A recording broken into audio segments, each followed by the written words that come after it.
प्यारे बच्चों, आपका हमारे यूट्यूब चैनल में स्वागत है। आज हम चैप्टर 1 की एक्सरसाइज 1.1 करेंगे, लेकिन इससे पहले हम आपको ये बता देना चाहते हैं कि अगर आपने इससे पहला लेक्चर नहीं देखा है तो आप उसको पूरा लेक्चर शुरू से लेकर के आखिर तक एक बार ज़रूर देख लीजिएगा, जिससे आपको एक्सरसाइज 1.1 करने में पूरी पूरी हेल्प मिलेगी। देखिए बच्चों, पहला क्वेश्चन क्या कहता है, निम्नलिखित में से कौन से समुच्चय हैं, अपने उत्तर का औचित्य बताइए। यानी हमें इनमें से बताना है कि इनमें से किन को हम समुच्चय कह सकते हैं और उनका उसका हमें रीज़न भी बताना है कि किसको हम समुच्चय कह सकते हैं, तो उसका क्या रीज़न है, क्यों कह सकते हैं, और किसी को हम नहीं कह सकते समुच्चय तो उसे क्यों नहीं कह सकते, वो हमें बताना है ना। पहले पार्ट पे चलते हैं। जे अक्षर से प्रारंभ होने वाले वर्ष के सभी महीनों का संग्रह।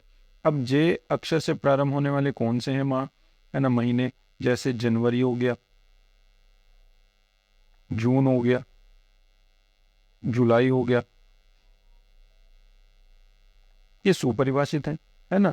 क्यों है सुपरिभाषित? क्योंकि अगर आप किन्हीं दो व्यक्तियों से पूछोगे कि जे अक्षर से प्रारंभ होने वाले वर्ष के सभी महीनों का संग्रह बताओ, तो वो यही बताएगा जनवरी जून जुलाई, है ना। कोई दूसरा कोई अलग बताने का ही नहीं, क्योंकि यही 3 महीने होते हैं जो जैसे जिनका नाम जैसे शुरू होता है। तो इसका मतलब ये परिभाषित है, अतः ये एक सेट होगा, ये एक समुच्चय होगा। ऐसे ही आपको लिख देना है, अतः ये एक समुच्चय होगा क्योंकि यह एक सुपरिभाषित संग्रह है। दूसरा, भारत के 10 सबसे अधिक प्रतिभाशाली लेखकों का संग्रह। भारत के 10 सबसे अधिक प्रतिभाशाली लेखक, यानी अगर मैं किन्हीं दो व्यक्तियों से ये क्वेश्चन पूछूं तो किसी के लिए जो है मुंशी प्रेमचंद, है ना, वो लेखक प्रतिभाशाली है। किसी के लिए रविंद्रनाथ टैगोर प्रतिभाशाली है, किसी के लिए कबीरदास प्रतिभाशाली है। तो यानी अगर मैं किन्हीं दो व्यक्तियों से ये क्वेश्चन पूछूं तो वो अलग अलग भी बता सकते हैं कि वो अब उनकी चॉइस है अपनी, वो किसको प्रतिभाशाली मानते हैं, है ना। तो ये परिभाषित नहीं है, ये सुपरिभाषित नहीं है। तो अगर ये सुपरिभाषित नहीं है तो ये संग्रह सुपरिभाषित नहीं है तो ये क्या होगा, समुच्चय नहीं होगा। तो हम इसको लिख सकते हैं, यह संग्रह सुपरिभाषित नहीं है, यह संग्रह सुपरिभाषित नहीं है, सुपरिभाषित नहीं है, अतः यह एक समुच्चय नहीं होगा। ठीक है ना। ये लैंग्वेज आप अपने तरीके से किसी तरह भी लिख सकते हैं। आप ये भी लिख सकते हैं कि भारत के 10 सबसे अधिक प्रतिभाशाली लेखकों का संग्रह सुपरिभाषित नहीं है, अतः यह एक समुच्चय नहीं होगा, है ना। आप अपने हिसाब से लिख सकते हैं, इसमें कोई ये बड़ी बात नहीं है। और तीसरा पार्ट देखते हैं क्या कहता है। विश्व के सर्वश्रेष्ठ 11 बल्लेबाजों का संग्रह। विश्व के सर्वश्रेष्ठ 11 बल्लेबाज। अब किसी को वही दो व्यक्तियों से अगर मैं पूछूं कि विश्व के सर्वश्रेष्ठ 11 बल्लेबाजों के नाम बता, तो वो क्या कहेगा, वो अपनी चॉइस के हिसाब से आपको 10 नाम दे देगा, 11 नाम दे देगा। और किसी दूसरे बंदे से पूछना, वो अलग अपनी चॉइस के हिसाब से 10-11 बंदों के नाम दे देगा, आपको 11 क्रिकेटर्स के नाम दे देगा। तो यानी इससे ये पता चला कि ये जो है ये संग्रह सुपरिभाषित नहीं है। तो विश्व के सर्वश्रेष्ठ 11 बल्लेबाजों का संग्रह जो है वो सुपरिभाषित नहीं है, क्योंकि वो दो अलग अलग व्यक्तियों की चॉइस के हिसाब से हो सकता है ना। तो इसको हम क्या कहेंगे, यह विश्व के सर्वश्रेष्ठ 11 बल्लेबाजों का संग्रह, यह संग्रह सुपरिभाषित नहीं है, सुपरिभाषित नहीं है। या आप इसको ऐसे लिख सकते हैं, विश्व के सर्वश्रेष्ठ 11 बल्लेबाजों का संग्रह सुपरिभाषित नहीं है, अतः यह एक समुच्चय नहीं होगा।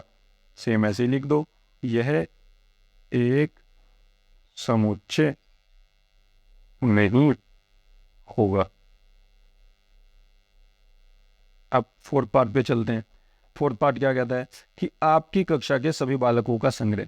अब आपकी कक्षा के सभी बालकों के संग्रह की बात आई, तो अगर मैं आप ही की कक्षा के किन्हीं दो बालकों से या बालिकाओं से ये पूछूं कि आपकी कक्षा में जितने भी बालक हैं या बालिकाएं हैं सबका संग्रह बना के दो, तो पहले वाला बालक भी यही बनाएगा, दूसरे वाला बालक या बालिका भी यही बनाएगा। तो इसका मतलब क्या हुआ, इसका मतलब हुआ कि ये एक परिभाषित संग्रह है, तो इसका मतलब ये समुच्चय हो जाएगा। तो हम यहाँ लिख देंगे, यह संग्रह परिभाषित है, अतः ये एक समुच्चय होगा। बस खत्म। नेक्स्ट पे चलते हैं। 100 से कम सभी प्राकृतिक संख्याओं का संग्रह। 100 से कम प्राकृतिक संग्रह क्या होगा, प्राकृतिक संख्याओं का क्या लिख सकते हैं, 1 2 3 4 एंड सो ऑन एंड 99 तक, है ना, 99 तक हम लिख सकते हैं, 1 2 3 4 एंड। तो इसका मतलब ये अगर मैं किन्हीं दो व्यक्तियों से पूछूं सब यही बताएंगे, तो इसका मतलब ये एक सुपरिभाषित समुच्चय है, सुपरिभाषित संग्रह है, अतः एक समुच्चय होगा, ये एक समुच्चय होगा। अब छठे पे चलते हैं। लेखक प्रेमचंद द्वारा लिखित उपन्यासों का संग्रह भी एक जो होगा सुपरिभाषित होगा, ये भी एक सुपरिभाषित संग्रह है, ये भी सुपरिभाषित संग्रह है, तो ये क्या हो जाएगा, ये समुच्चय हो जाएगा। सभी पूर्णांकों का संग्रह, सभी पूर्णांकों का संग्रह, समपूर्णांकों का संग्रह, सभी समपूर्णांकों का संग्रह। अगर सभी समपूर्णांकों का संग्रह की बात करूं मैं तो क्या होंगे, देखो जरा यहाँ पे समपूर्णांक तो ये होंगे 2 4 प्लस माइनस क्योंकि उसने धनात्मक तो नहीं कहा, प्लस माइनस के 6 प्लस माइनस के 8, है ना, एंड सो ऑन। और सबसे पूछूं तो सब यही बताएंगे, निश्चित है बिल्कुल, है ना, तो इसका मतलब ये भी एक क्या हो जाएगा, समुच्चय हो जाएगा। अगले पर चलते हैं, 8th क्वेश्चन पर। ये कहता है इस अध्याय में आने वाले प्रश्नों का संग्रह, यानी इस अध्याय में आने वाले, यानी ये जो अध्याय है आपका, चैप्टर है, इस चैप्टर में कितने क्वेश्चन आएंगे उनका संग्रह बनाना है आपको। तो इस अध्याय में आने वाले अगर सभी प्रश्नों का मैं संग्रह बनाऊं तो वो निश्चित होगा, सब यही बताएंगे, तो इसका मतलब ये भी क्या होगा, एक सुपरिभाषित समुच्चय होगा, सुपरिभाषित संग्रह होगा, इसलिए हम इसको क्या कह सकते हैं, इसको हम समुच्चय कह सकते हैं, तो ये भी एक समुच्चय हो जाएगा। लिखनी आपको यही बात है, बस हर क्वेश्चन में अपने हिसाब से अलग अलग बात करके लिख दीजिए। विश्व के सबसे अधिक खतरनाक जानवरों का संग्रह, विश्व के सबसे अधिक खतरनाक जानवरों का संग्रह, इसको हम अगर मैं दो व्यक्तियों से पूछूं, जैसे कि मैंने एग्जाम्पल में भी बताया था इंट्रोडक्शन में, कि किसी के लिए कुत्ता भी खतरनाक है, किसी के लिए कॉकरोच खतरनाक है, किसी के लिए शेर खतरनाक है, तो किसी के लिए टाइगर खतरनाक है ना। तो इसका मतलब किन्हीं दो व्यक्तियों की चॉइस पे डिपेंड करता है ये कि वो किसको खतरनाक मानता है। तो यानी ये तो परिभाषित नहीं हुआ, परिभाषित वो होगा जब दो व्यक्तियों से मैं एक क्वेश्चन पूछूं और वो अपनी चॉइस के हिसाब से भी एक ही उत्तर दें, सेम उत्तर उनका है, तो वो क्या होगा, वो सुपरिभाषित होगा। और ये सुपरिभाषित नहीं है, तो इसका मतलब ये भी समुच्चय नहीं है। देखिए दूसरा क्वेश्चन क्या कहता है, मान लीजिए a बराबर 1 2 3 4 5 6, ये एक सेट दे दिया इसने, है ना, सेट दे दिया। रिक्त स्थानों में उपयुक्त प्रतीक, इसको हम एप्सिलॉन कहते हैं, इसको भी एप्सिलॉन कहते हैं, लेकिन ये कट का निशान इसलिए है, अभी मैं जैसे मैं बताऊंगा। जैसे पहला क्वेश्चन ये कहता है कि 5 और ये डैश डैश इसने दे दिया, इस डैश में इस इन दोनों प्रतीकों में से एक प्रतीक भरा जाएगा यहाँ पे। अब अगर ये 5 ए सेट में है, यानी ए सेट में है, तो ये ए सेट में है, तो इसका मतलब ये हो जाएगा एप्सिलॉन। इसका एप्सिलॉन का मतलब ये होता है, देखो मैं बताता हूँ, ये जो एप्सिलॉन है इसको हम पढ़ते हैं बिलोंग्स टू, क्या पढ़ते हैं, belongs to.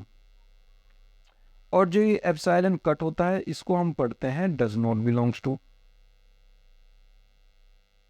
Does not belongs to, है ना, नॉट बिलोंग्स टू भी पढ़ते हैं। तो इसका मतलब अगर 5 ए में एग्जिस्ट करता है तो इसका मतलब 5 बिलोंग्स टू ए, है ना, ऐसे लिख देंगे 5 बिलोंग्स टू ए, पहला क्वेश्चन। और अगर 8 ए में नहीं है, जैसे देख लीजिए आप, ए में 8 दिख तो नहीं रहा आपको, तो इसका मतलब सेकंड क्वेश्चन में हम कैसे लिखेंगे, 8 डज नॉट बिलोंग्स टू ए। ऐसे ही आप तीसरे क्वेश्चन में क्या करोगे, थर्ड क्वेश्चन ये कहता है कि 0, अब हमें 0 देखना है कि 0 इसमें है या नहीं है, नहीं है, तो 0 डज नॉट बिलोंग्स टू ए। अब फोर्थ पार्ट देखते हैं इसका, फोर्थ पार्ट क्या कहता है कि 4 अब 4 तो है ना इसमें ए में, तो 4 belongs to A. Next part पे चलते हैं, फिफ्थ पर, यानी 2, अब 2 देखेंगे, 2 भी है ए में, तो 2 बिलोंग्स टू ए। और लास्ट होता है आपका 10 है या नहीं है ए में, नहीं है ना, तो 10 डज नॉट बिलोंग्स टू ए, है ना, बहुत आसान है, इजी है, समझ में आपके आ रहा होगा। अब चलते हैं नेक्स्ट पार्ट की तरफ, थर्ड पार्ट। देखो थर्ड पार्ट ये कहता है, थर्ड पार्ट देखो ये इंपॉर्टेंट भी है और अच्छे क्वेश्चन भी हैं इसमें। और तीसरे क्वेश्चन पे आप आते हैं अब, है ना। पहला क्वेश्चन देखो पढ़ लेते हैं पहले, क्या कहेगा, निम्नलिखित समुच्चयों को रोस्टर रूप में लिखना है, हमें रोस्टर रूप में लिखना है। समुच्चय के दो रूप लिखवाए थे मैंने, है ना, दो रूप लिखवाए थे समुच्चय के रिप्रेजेंटेशन, एक तो रोस्टर रूप था, रोस्टर रूप, है ना, और एक आता समुच्चय निर्माण रूप, समुच्चय निर्माण रूप, है ना। इनको और भी कुछ कहते थे, वहां आप देख लीजिएगा। रोस्टर रूप और समुच्चय निर्माण रूप, रोस्टर रूप, है ना, सेट को दो तरीकों से रिप्रेजेंट करते हैं, एक रोस्टर रूप और एक समुच्चय निर्माण रूप। अब रोस्टर रूप में हमको ये जो क्वेश्चन इसने दिया है ये समुच्चय निर्माण रूप में दिया है और आपको इसको रोस्टर रूप में बदलना है ना। जैसे पहला क्वेश्चन है, ये दिया इसने a equals to x as that, x कैसा है, ऐसा है कि x एक पूर्णांक है, x एक पूर्णांक है और कहाँ से कहाँ तक, इसने कहा -3 से लेकर के x लेस देन टू 7, ऐसा दिया इसने।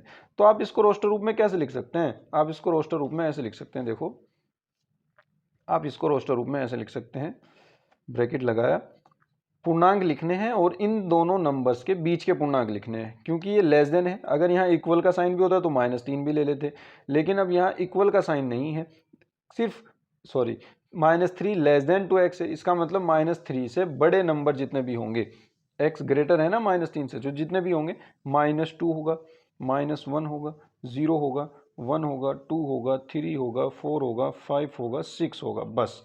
क्योंकि 7 तो इसमें लेना ही नहीं, 7 से छोटे लेने, और पूर्णांक ऐसे ही होते हैं पूरे पूरे नंबर, है ना। तो ये हो जाएगा आपका a, बस इतना सा आपको लिखना है ना। अगले क्वेश्चन पे चलते हैं, सेकंड पार्ट इसका सेकंड पार्ट कहता है कि x एज दैट x संख्या 6 से कम एक प्राकृत संख्या है।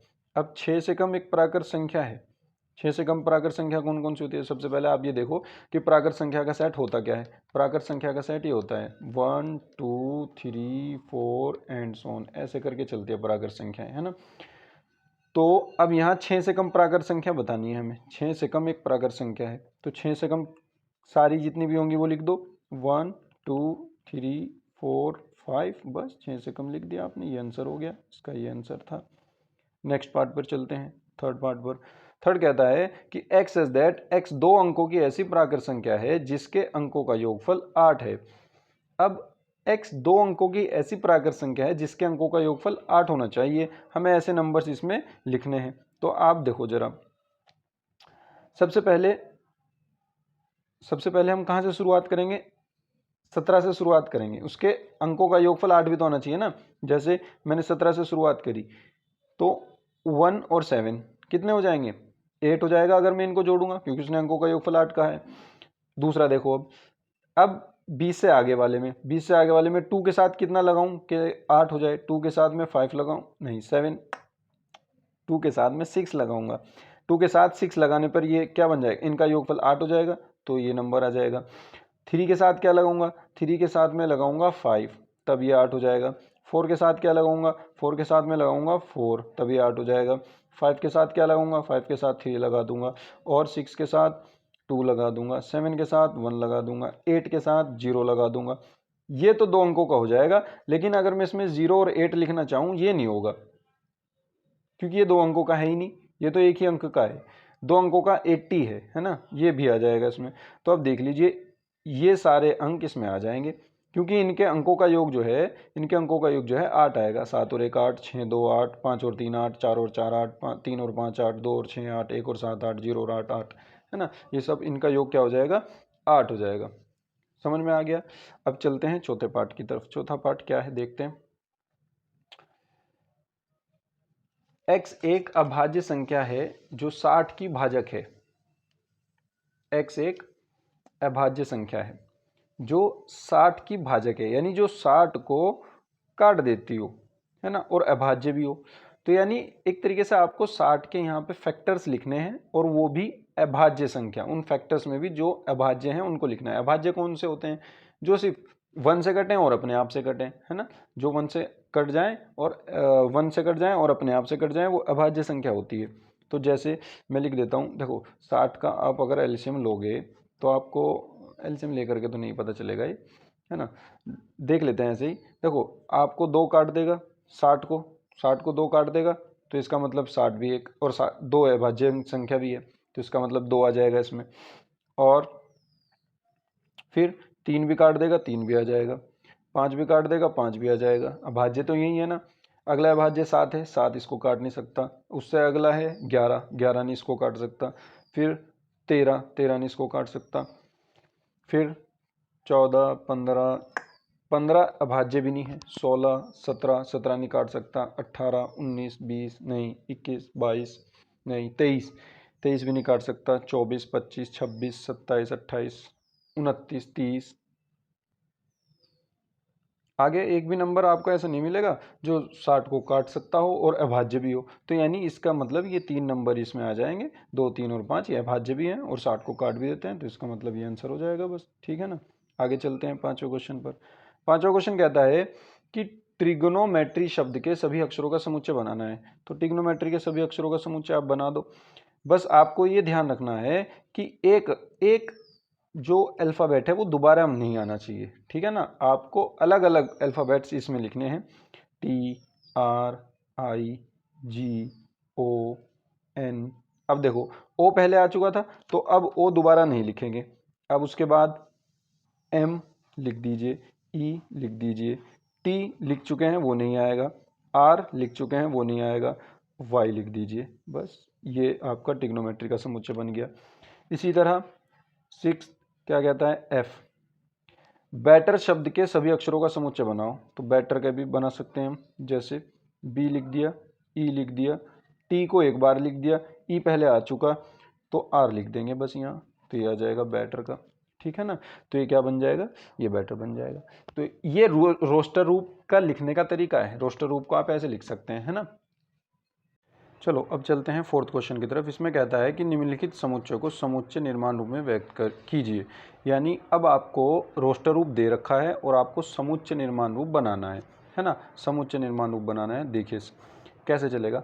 पहला क्वेश्चन 4th का ये कह रहा है 3, 6, 9, 12। अब आपको इसमें एक स्पेशल क्वालिटी इसकी ढूंढनी है कि जो एक पर्टिकुलर पैटर्न फॉलो ये जो कर रहा है आपको वो ढूंढना है। जैसे अगर मैं कहूँ, मैं ये देखता हूँ कि ये 3 है, फिर 6 है, फिर 9 है, यानी ये 3 का पहाड़ा पड़ रहा है ना। 3 एकम 3, 3 दूनी 6, 3 तिया 9, 3 चौक 12, यानी 3 का जो है मल्टीपल्स, 3 का जो मल्टीपल्स है वो चलता जा रहा है ना। तो हम इसको ऐसे लिख सकते हैं।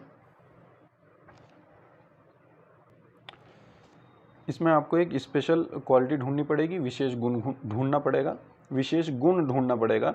जैसे 3 है, 3 दूनी 6 है, 3 तिया 9 है, 3 चौक 12 है, यानी 3 के मल्टीपल में ये चलता जा रहा है, 3 के फैक्टर में चलता जा रहा है। तो आपको ऐसे लिखना है कि ये A मान लीजिएगा, आप इसको B मान लीजिएगा, C मान लीजिएगा, जो आपकी इच्छा हो वो मान सकते हैं। X सच दैट, तो आपको हर क्वेश्चन में ये तो लिखना ही है, X सच दैट। अब कैसे बनाओगे आगे, X सच दैट x एक 3 का गुणज है, x एक 3 का गुणज, मल्टीपल बोल रहा था ना मैं, उसको हिंदी में कहते हैं गुणज, 3 का गुणज है। अब 3 के गुणज तो आगे तक जाएंगे, 3, 3 दूनी 6, 3 तिया 9, 3 चौक 12, 3 पंजे 15, आगे तक भी जा सकते हैं, लेकिन यहाँ 12 तक ही है। तो हमें एक इसको लिमिट भी देनी पड़ेगी कि 3 का गुणज है और कहाँ से कहाँ तक है। आप ये कह सकते हो कि 3 से लेकर के कहाँ तक है, 3 से लेकर के 12 तक है, बस आप ऐसे कह दो इसको, है ना। ये तरीका हो सकता है, या आप इसको ऐसे भी लिख सकते हो, A equals to x such that, x क्या है, x equals to 3 into n है, जहाँ पे n किससे लिया हमने, नेचुरल नंबर से लिया, और n कहाँ से कहाँ तक है, n की वैल्यू आपके पास क्या है, 1, 2, 3 और 4, बस ये 4 वैल्यू हैं आपके पास। 3 है इसमें, 6 है और 9 है और फिर 12 है, ठीक है ना। ये हो जाएगा। आप इसको ऐसे भी लिख सकते हैं, आप इसको ऐसे भी लिख सकते हैं, जैसी आपकी इच्छा हो ऐसे लिख सकते हैं। दूसरा चलते हैं आप, अब इसको हमने मान लिया B, है ना, इसको B मान लेते हैं।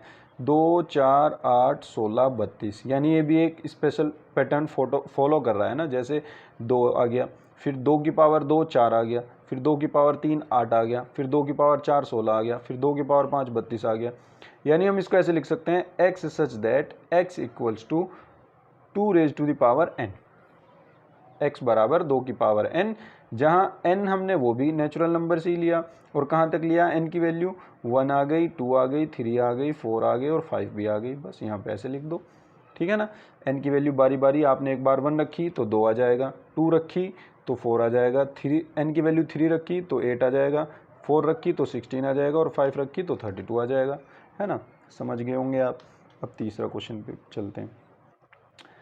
5, 25, 125, 625। अब आप खुद ही समझ गए होंगे ये किस तरीके से चल रहा है। आप इसको c मान लीजिए, ये आ जाएगा x such that x equals to 5 raise to the power n। ये भी ऐसे ही चलेगा।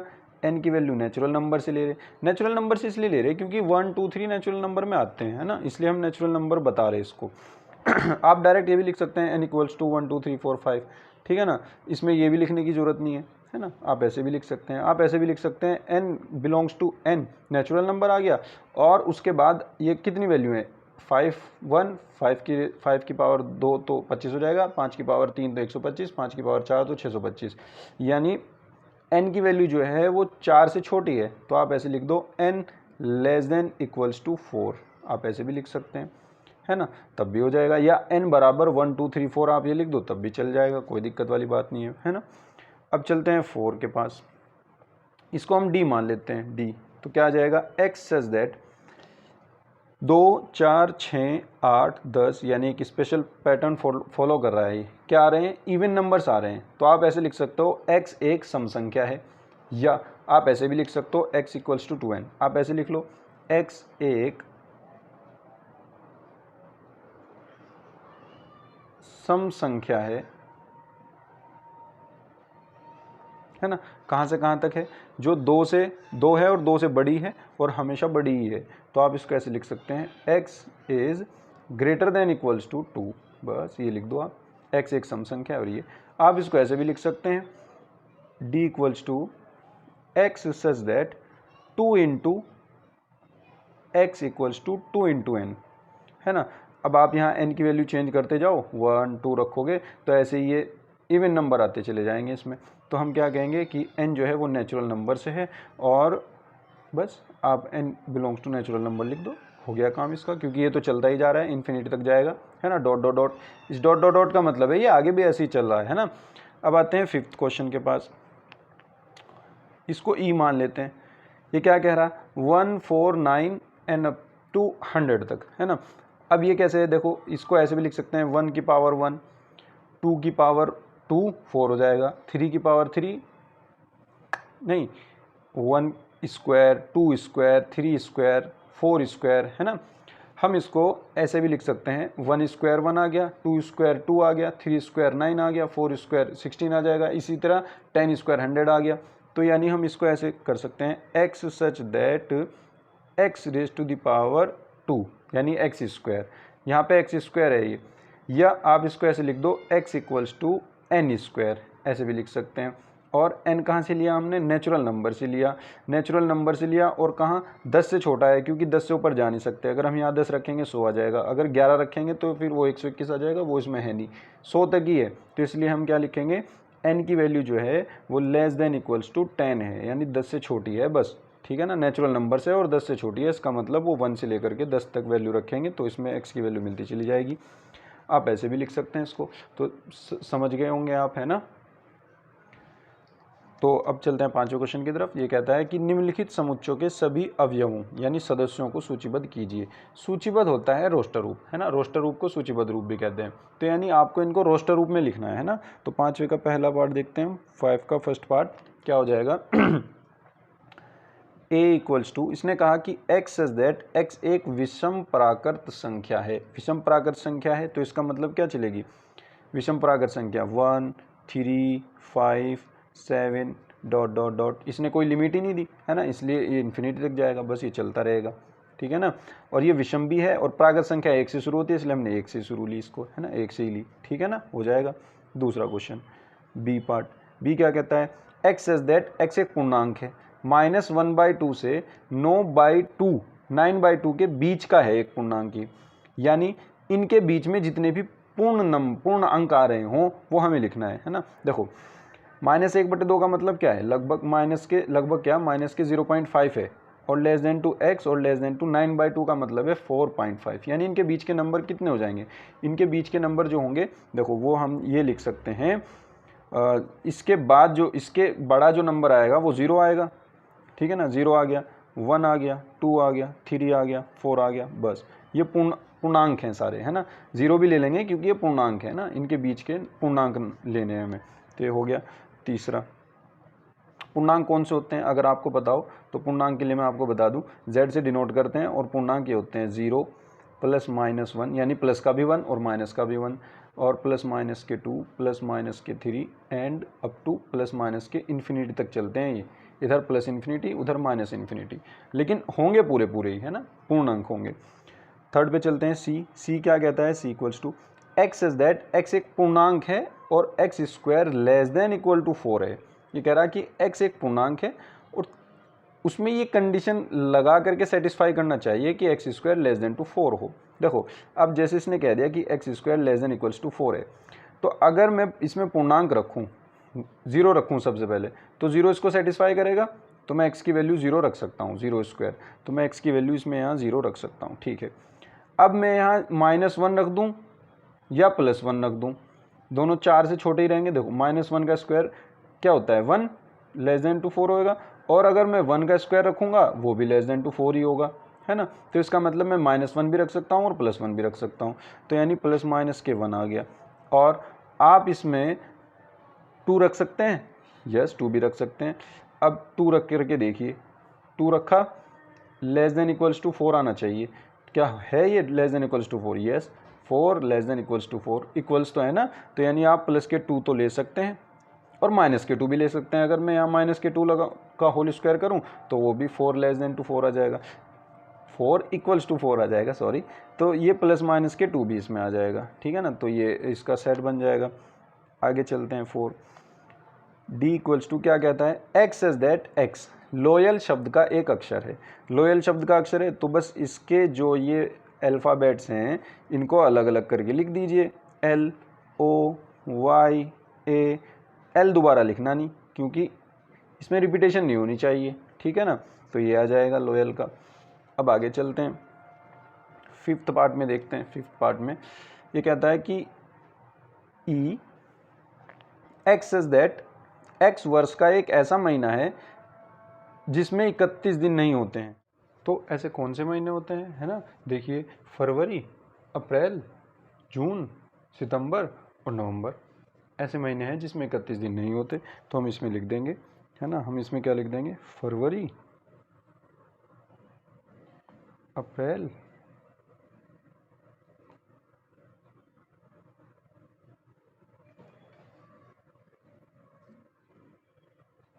फरवरी, अप्रैल, जून,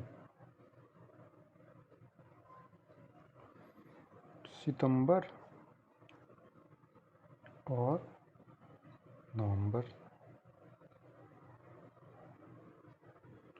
ये बन जाएगा सेट, है ना। अब छठा देखते हैं, छठा, इसको मैं F मान लेता हूँ। क्या कहा है इसने? एक्स इज दैट, एक्स अंग्रेजी वर्णमाला का एक व्यंजन है जो के से पहले आता है। अब के से पहले जितने भी अंग्रेजी वर्णमाला के व्यंजन हैं वो आप लिख दीजिए। ए तो स्वर होता है तो ए को छोड़ दीजिए, बी, सी, डी, ई भी स्वर होता है, एफ, जी, एच, आई भी स्वर होता है, जे, इसके बाद के आ ही जाएगा, तो बस के से पहले के लिखने थे, बस ये हो गया आंसर, ठीक है ना।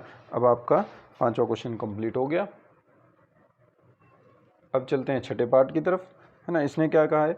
बाईं ओर रोस्टर रूप में लिखित और दाईं ओर समुच्चय निर्माण रूप में वर्णित समुच्चयों का सही से मिलान कीजिए। ये जो इधर लिखे हुए हैं ये तो रोस्टर रूप में लिखे हुए हैं, और ये जो इधर लिखे हुए हैं ये जो समुच्चय हैं ये समुच्चय निर्माण रूप में लिखे हुए हैं। अब इनको आपको मिलाप करना है ना, बचपन में आपने सही मिलान किए होंगे, आपको वो करने हैं। जैसे देखिए 1 2 3 6, ये किसको करेगा? x एक अभाज्य संख्या है जो 6 की भाजक है, अभाज्य संख्या तो है लेकिन इसमें 1 अभाज्य नहीं है और 6 अभाज्य नहीं, तो ये तो होगा नहीं। x 10 से कम एक विषम प्राकृत संख्या है, नहीं इसमें तो सम भी है तो ये भी नहीं होगा। x एक प्राकृत संख्या है जो 6 की भाजक है, यस ये हो सकता है, तो 1 का c ही होगा क्योंकि ये मैथमेटिक्स वाला तो ये क्लियरली दिख रहा है, तो 1 का होगा c, तो ये तो होगा 1। 2 और 3, 2,3 अभाज्य संख्या है दोनों, तो इसका ही आ जाएगा एक्स एज दैट। एक्स एक अभाज्य संख्या है जो 6 की भाजक है, दोनों 6 की भाजक भी है और अभाज्य संख्या भी है, तो ये आ जाएगा इसका सेकंड। थर्ड का तो मैथमेटिक्स वाला अलग ही दिख रहा है ये, तो ये आ जाएगा थर्ड मैथमेटिक्स वाला। और 1 3 5 7 9 एक्स संख्या 10 से कम एक बचा, ये फोर्थ का होगा। इसी के साथ हमारी एक्सरसाइज खत्म हुई। उम्मीद करता हूँ आपके सब कुछ समझ में आया होगा और वीडियो अच्छा भी लगा होगा। अगर वीडियो अच्छा लगा हो तो लाइक कीजिए, शेयर कीजिए अपने सभी दोस्तों में और चैनल को सब्सक्राइब कीजिए। और मिलते हैं नेक्स्ट एक्सरसाइज को लेकर नेक्स्ट वीडियो में। Thank you.